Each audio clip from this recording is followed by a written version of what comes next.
안녕하세요 여러분. 오늘은 많은 분들이 궁금해하시는 평형 글라이딩에 대해 알아볼게요. 왜 나는 평형을 해도 앞으로 잘 안 나갈까? 한 번쯤 이런 생각 해보신 적 있으시죠? 평형은 보기엔 좀 느려 보이지만 실제로 정교한 타이밍과 리듬이 필요한 그런 영법이에요. 특히 글라이딩이 제대로 되면 평형의 느낌을 완전히 다르게 느끼실 수 있습니다. 저희 수영장에서 한 수강생분이 선생님 이렇게 열심히 움직이는데 왜 앞으로 안 나가요? 라고 물으시더라고요. 그 이유는 바로 타이밍과 글라이딩의 구간 때문이었어요.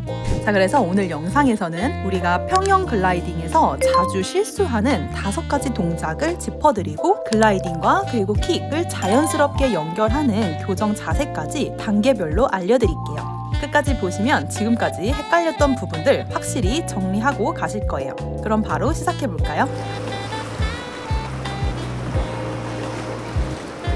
먼저 평형 글라이딩에서 가장 어려워하는 포인트들이 있습니다. 먼저 글라이딩 타이밍을 잡지 못하는 경우인데요. 팔 뻗자마자 다리를 차버리면 글라이딩 할 시간이 없어요 라고 하시는데 여러분 이건 정말 많은 분들이 이렇게 생각을 하십니다. 팔을 쭉 뻗자마자 바로 다리를 접는 경우가 대부분이에요. 그러면 몸이 물을 타고 앞으로 미끄러지는 느낌을 느끼기 전에 이미 다음 스텝으로 넘어가 버리니까 글라이딩의 구간이 없어지기 때문입니다. 자, 여기서 핵심은 잠깐 멈추기라고 생각을 하면 쉽습니다. 평형도 글라이딩 없이는 제맛이 안 나거든요. 평형 동작은 팔, 호흡, 다리, 글라이딩 이렇게 순서로 생각하면 편한데요. 이 순서가 서로 겹치면 또 안 됩니다. 그래서 글라이딩은 그 말대로 동작 사이에 어떤 쉼표라고 생각을 하면 좋습니다. 그래서 연습을 할 때 팔을 뻗고 1초 정도 멈춘다 라고 생각을 하면서 일부러 타이밍을 한번 꼭 가져가 보세요. 중요한 것은 글라이딩이 단순한 정지, 자세가 아니라 몸이 일직선으로 정렬된 상태에서 우리의 초진력을 보존하는 그런 구간이라는 점을 꼭 기억해 주세요. 자, 두 번째로는 머리를 들지 않는 타이밍이 좀 애매한 경우들이 있습니다. 언제 고개를 숙여야 할지 모르겠다 라고 하시는 분들 많으신데요. 평형은 호흡 타이밍이 좀 자주 오는 편이기 때문에 이 타이밍이 꼬이면 동작 전체가 좀 엇갈리게 됩니다. 그래서 고개를 숙이는 순간이 글라이딩의 시점이다 라고 생각을 하는 것도 편한데요. 머리를 너무 빨리 숙여버리면 숨이 좀 덜 들어와서 숨이 차게 되고 또 너무 늦게 숙이면 이미 상체가 위로 떠 있기 때문에 몸의 정렬이 어렵게 됩니다. 자, 세 번째로는 하체가 좀 가라앉아서 글라이딩이 끊겨버리는 경우가 있습니다. 글라이딩 구간에서 몸이 쭉 펴진 상태여야 하는데요. 자, 이때 하체가 좀 가라앉고 허리도 휘고 그러면 속도도 줄어들면서 마치 물속에서 발목에 모래주머니를 찬 것처럼 됩니다. 사실은 코어 근력 부족에서 오는 문제일 수도 있는데요. 몸의 중심인 코어 근력이 좀 약하면 글라이딩이 조금 힘들 수는 있습니다. 그래서 연습할 때 팁을 드릴게요. 글라이딩 할 때 배에 힘을 좀 살짝 주는 연습을 해보고 엉덩이를 좀 위로 당긴다 라는 느낌으로 연습을 해보면 좋습니다. 또 어떤 분들은 글라이딩 구간을 좀 길게 해야 하나요? 아니면 빨리 짧게 해야 하는지 좀 혼동이 있으신 분들이 많습니다. 정답은 상황에 따라 다른데요. 자신의 수영 속도, 그리고 체력, 그리고 거리에 따라서 조절을 해야 합니다. 그래서 스프린트처럼 빠르게 가는 상황에서는 짧고 리듬감 있게, 그리고 중거리 이상에서는 조금 더 여유 있는 글라이딩을 연습을 해보는 게 좋습니다. 드릴로 연습을 할 때는 글라이딩 1초 유지, 그리고 다시 동작, 이런 마음을 가지고 리듬을 꼭 연습을 해보세요. 내 몸에 맞는 리듬을 찾아가면서 연습을 하는 것이 바로 포인트입니다. 자, 5번째로 어려워하는 부분은 팔이랑 다리를 같이 움직이니까 순서가 엇갈리는 분들이 많습니다. 초보자인 분들 이 부분 많이 헷갈려 하시는데요. 평형이 팔, 호흡, 다리 글라이딩 이렇게 4단계로 나눈다고 했죠. 그래서 이때 많은 분들이 팔 접을 때 또 다리도 접고 같이 피고 이런 실수를 합니다. 이럴 때 글라이딩 타이밍이 아예 없어지는데요. 자, 해결책은 단계별의 동작을 분리해서 한번 훈련을 해보는 거예요. 팔 따로 그리고 다리 따로 연습하고 그 다음에 연결 동작을 연습해보세요. 이제 몸의 정렬을 한번 잡아볼 텐데요. 머리에서부터 발끝까지 일직선을 만든다라는 느낌 생각하는 게 중요하다고 했습니다. 우리 물속에서도 몸이 가장 효율적으로 빠르게 움직이려면 완벽한 유선형 자세가 필요합니다. 고개를 숙일 때에는 뒷목이 좀 길어지도록 의식을 해보면서 하면 좋습니다. 너무 고개가 움츠러들면은 어깨가 말리게 되고 또 호흡이 불편해집니다. 자, 머리 뒤쪽을 조금 잡아당긴다 라는 이미지로 한번 떠올리면서 연습을 해보세요. 또 어깨와 등은 살짝 넓게 펴서 가슴이 오므러지지 않도록 주의해줍니다.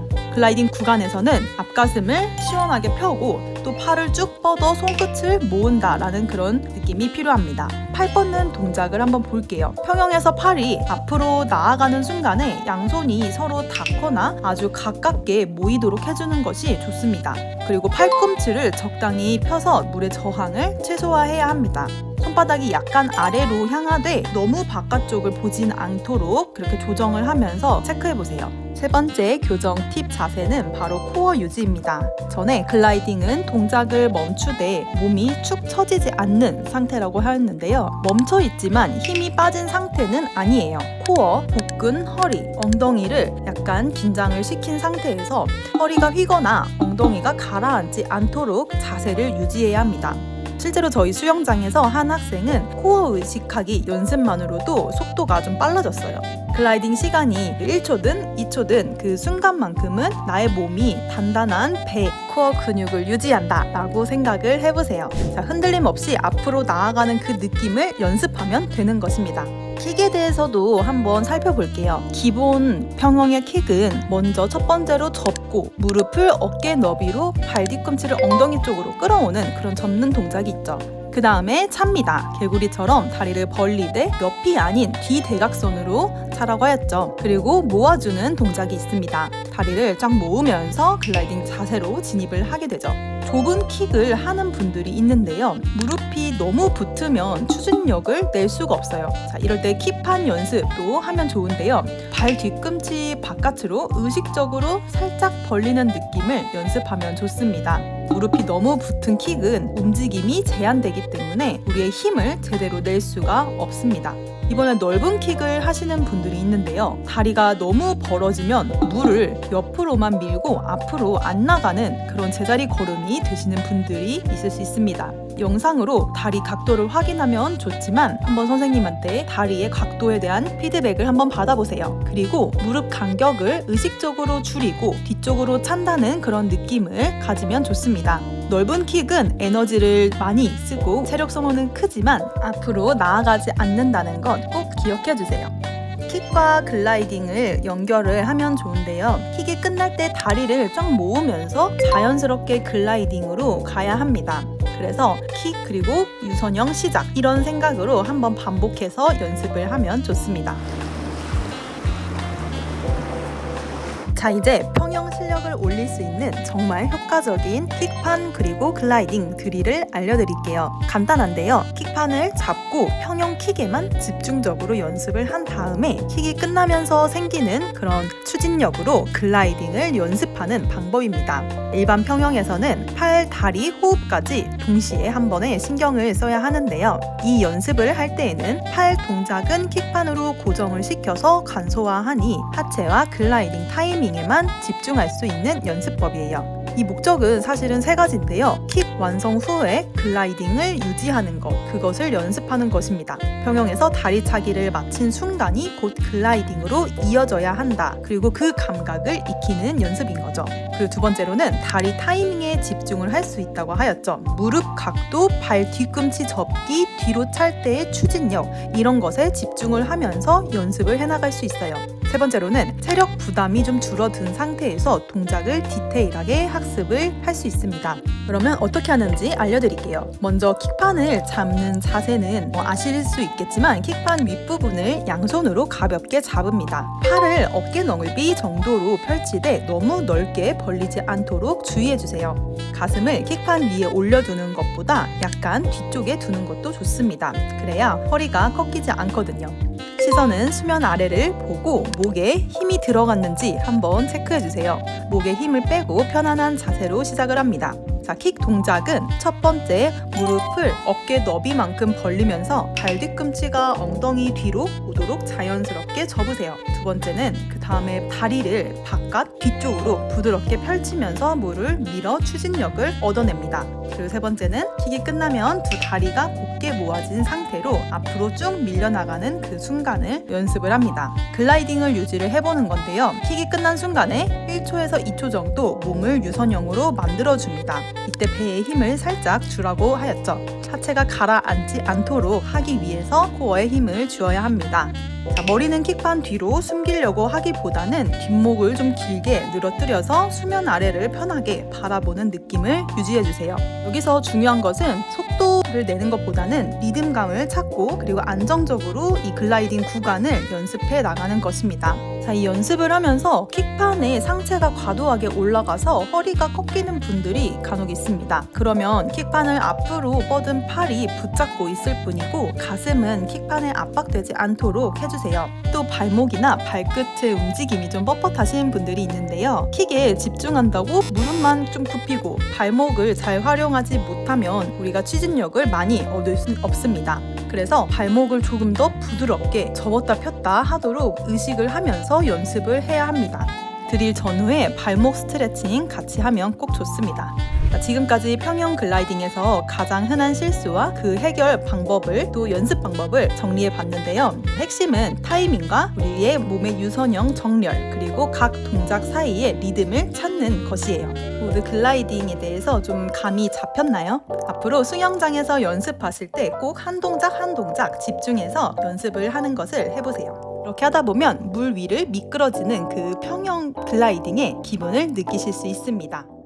여러분들은 지금 수영을 왜 하고 계신가요? 저는 수영을 통해서 제 실력이 점점 늘고 안 되던 이런 평형을 완성시켜가는 성장의 기쁨을 정말 좋아하는데요. 이런 과정과 결과의 기쁨은 사실 수영을 꾸준히 한다라는 전제가 필요하죠. 그러나 사람은 누구나 어느 날은 피곤해서 더 자고 싶고 오늘은 수영을 하러 가기 싫어지기도 합니다. 제 권유로 수영을 시작한 제 친구는 꾸준히 수영하는 것을 못해서 계속 그만뒀다 다시 시작했다를 반복했어요. 몇 년 동안 기초반만 3번 다녔던 것 같습니다. 그래서 그 친구는 자유형은 꽤 잘하는데 다른 유형은 아직 잘 못합니다. 물론 의지력의 개인차 문제도 있겠지만 사실은 인간은 환경에 많은 영향을 받는 존재라고 생각합니다. 만약 제가 수영장 갈 때 자주 챙겨서 같이 갔더라면요. 또 그 친구에게 오늘 수영을 하러 가야 하는 강한 동기가 있었다면요. 제 친구는 아마 자유형 말고도 다른 영법도 잘했을 거라 생각합니다. 제 친구 같은 케이스는 어디서나 흔하게 있죠. 그만큼 포기하기 쉽습니다. 그러나 이런 힘듦을 이겨내고 매일 성장의 기쁨을 만들어가는 분들이 있습니다. 꾸준한 수영으로 안 되던 발차기가 잘 되고 또 못하던 이런 평형을 잘하게 시작하게 된 분들인데요. 제 친구와 이 분들의 차이점은 무엇일까요? 저는 환경 설정이라고 생각합니다. 애프터 스임에서는 이렇게 수영을 꾸준히 하시면서 성장의 기쁨을 같이 만끽하기 위해 오늘의 수영 챌린지 그룹을 지원합니다. 서로 오늘의 운동 기록을 공유하고 또 응원하면서 동기부여를 같이 할 수 있어요. 개인 미션과 달성하면 애프터 스임의 사은품까지 응원하는 마음을 담아